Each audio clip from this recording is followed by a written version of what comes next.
March 24th marks a single pivotal moment in medical history. On March 24th, 1882, a German physician named Robert Koch stood in Berlin and announced something the world had never clearly seen before. He had identified the bacterium that causes tuberculosis, Mycobacterium tuberculosis. Why that mattered? Before that day, tuberculosis, then called consumption, was a mystery. People thought it was hereditary, caused by lifestyle. Even something almost romantic in literature, Koch proves something different. TB was an infectious disease caused by a specific microorganism. That changed everything. What Koch actually did, he used new staining techniques to see the bacteria under a microscope, and he showed it was present in infected patients. He linked it directly to the disease, and this became one of the foundations of what we now call the germ theory. Here's the impact of his work. It transformed how we understand infectious disease. It also opened the door to diagnostics, prevention, and treatment, and eventually led to antibiotics and public health systems. So we found on that day, the enemy on that day, but we didn't eliminate the conditions it thrives in. And that's why over a century later, tuberculosis is still here. So watch this podcast to find out more. Hello, everyone. I'm Cameron. Today I'm here with Dr. Chris Cormier, and today is March 24th, which is Tuberculosis Day. So that's what we're going to be talking about today. Hello, Dr. Cormier. Hey, Cameron. So let's start off with, if modern medicine is so advanced, why are 10 million people still infected with tuberculosis today? It's one of those things. I always talk about self-healing. And, when it comes to self-healing, I get this weird look from people. When I ask them, what's self-healing? And they're like, I don't know what that is. I mean, is it my body's ability to heal itself? Yes. Your body should be healing itself. Yes. So essentially you want to think self-healing. Today's day and age, we are not doing the right things to maximize our self-healing. People are staying indoors. They're not getting sunlight. They're not drinking the right type of water. They're not breathing. They're not getting good, clean, oxygenated air. There's so many factors in today's world with all the chemicals and pollutants and toxins and additives and preservatives. So in my opinion, the self-healing of the level of self-healing of everybody should be is close to 85%. That's what I shoot for in my practice and here, at home with my family and staff and patients. But most people are nowhere near 85%. So they're vulnerable. They're vulnerable to getting whatever it is out there. And you got to imagine these pathogens, these microbes, they're mutating and they're getting stronger and stronger and stronger. So if your body isn't equipped to deal with those sort of things like it should be, you can have things like this that last for decades. Why is something that's invisible to the naked eye in the air move so easily from one person to another? Again, there's so many different microbes out there. Remember, microbes are bacteria, viruses, fungus, parasites, all these types of things that are microscopic. And I always tell people this. If I put a microscope on you right now, if I put a microscope on everybody in the world, people would be so grossed out by all the things that are around them in their surroundings, they would probably die of paranoia, right? And they wouldn't even want to move. And even just looking at themselves, there's stuff on us that we don't even realize. So these microbes are everywhere, right? And you want to make sure that your body is like this airport security thing, and it's on high alert, and it doesn't let things that shouldn't be coming in get into the body. That's the best way I can describe it. What decides who is asymptomatic and who has the active disease? So there's so many different levels, and I'm not a respiratory doctor, by any means, but I can tell you just based on seeing so many different types of coughs in people over the years, people coming in with chronic type coughs that have been there for many years. It could just be this bacteria that can be living in your lungs and in your respiratory tract. And if you don't get the recognition, you don't de-invite it. Otherwise, it could just stay inside of you. And from a conventional side, maybe they give you like antibiotics to try to kill things off. But then what if it comes back? Your body says, "Oh, come back in." Once the antibiotics aren't there, So from our perspective, we're trying our best to make the brain and the human body stay as protected as possible, stay as connected as possible, so that these types of microbes don't just keep slipping into your body in the wrong places. How much does chronic stress weaken the body's ability to defend itself? Oh man, it's more than ever in today's world, right? So, and the stress, the level that's there, it's just think about it. You're on your constant Wi-Fi exposure. You're even just without the Wi-Fi. Take away just being on your cell and you're waiting for the next notification. Oh, this happened, this happened, this happened. Oh goodness, social media, like all these different stresses are out there. That's the emotional side. It could be deaths of somebody close to you. It could be somebody pulling out in front of you on the way to work. I mean, all these different things. Maybe you're having an argument with a family member. So many different emotional stresses. Then you have physical stresses. Right now I'm sitting upright on a couch. What if I was sitting like this, on a couch? And I did that every day. It wouldn't be good. So there's postures, there's activities, there's past injuries you can have with physical types of injuries.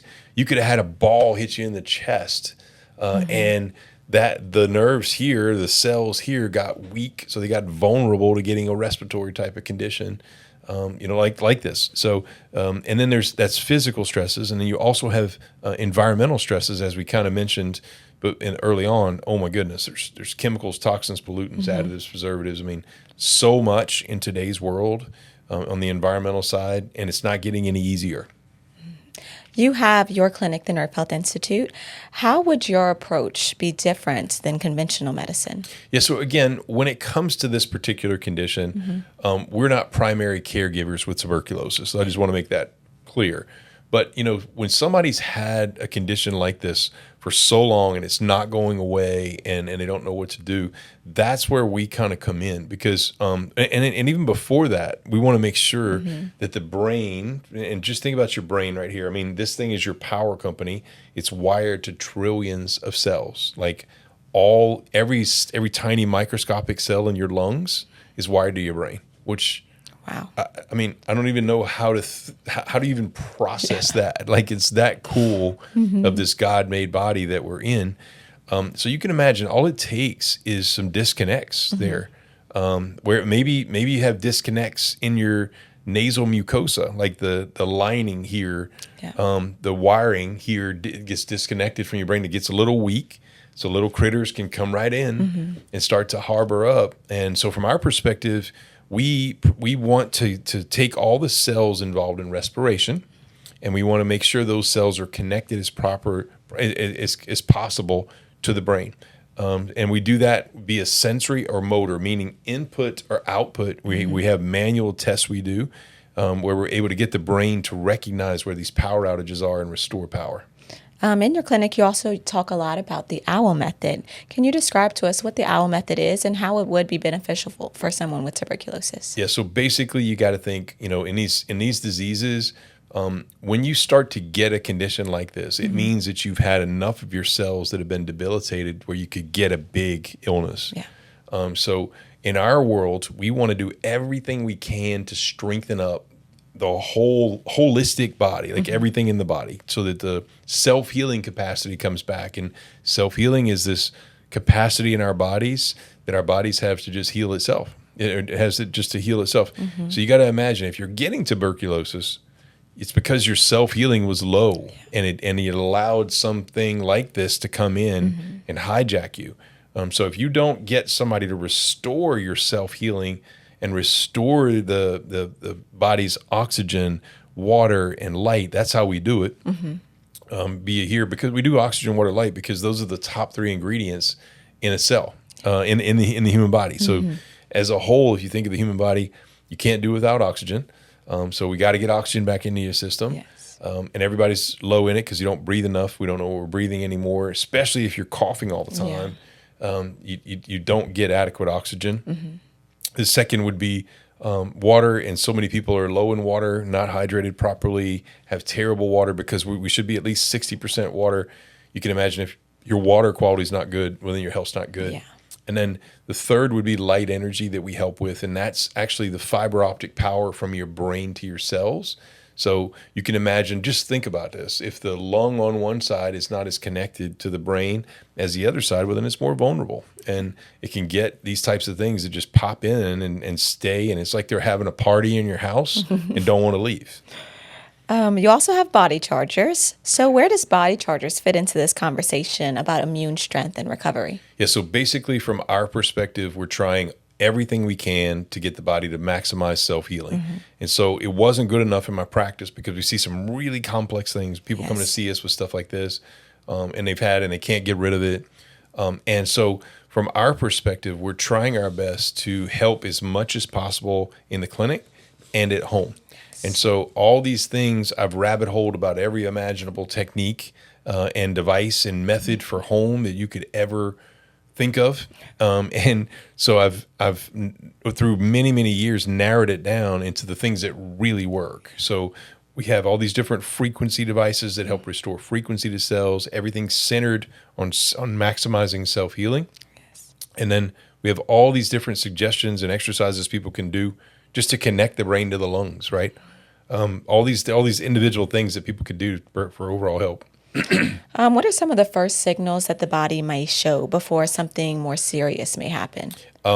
So they could have really bad fever. There's so many different issues with this particular disease that they could put them in a hospital, right? So our goal is to try to do our best to keep them out of that and then strengthen them up as much as we possibly can. And the real question, are most people building a body that can defend itself, or one that quietly lets things in? Most people are quietly letting things in, and they don't realize it because of weaknesses that they don't know. And they just think, I'm just getting older, it's supposed to happen to me. And then over time, they eventually get something that really gets them. Yeah. So we want to step in, keep their self-healing as high as possible, and protect so their body can protect itself as it's designed to do. Yes. And last question, what are some simple daily habits that can start shifting the body back towards resilience? Breathe more. Most people don't breathe enough, number one. Yep. Drink water. Most people don't drink enough water, or they think coffee is water. Some people don't drink water in the morning. Everybody wakes up dehydrated.